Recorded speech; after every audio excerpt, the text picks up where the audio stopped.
Yangi qurilayotgan uyda mehmonxonani uyga qaysi qismiga joylashtirgan yaxshi?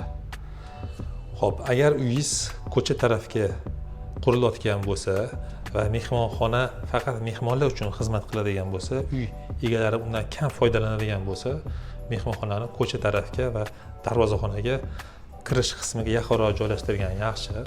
Bunda misol uchun ko'cha tarafdan uyga kirish mumkin bo'lsa, to'g'ridan to'g'ri mehmonlar kirib ketish mumkin bo'ladi yoki darvozaxonada kirganda ham osongina tezda uyga kirib ketsa bo'ladi. Uyga o'sha hovli qismini ko'rmasdan tezda kirish imkoni bo'ladi.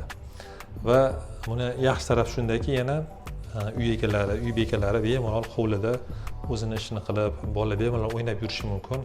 Shaxsiy zonani shunaqa qilib himoya qilgan bo'lamiz. Agarda mabodo uy qurmoqchi bo'lgan uy etek tarafiga hovlini joylashadigan bo'lsa, unda mehmonxonaning joylashuvi sal boshqacharoq bo'ladi. Buni xudo xolasa keyingi roliklarimizda ko'rsatib etib o'tamiz.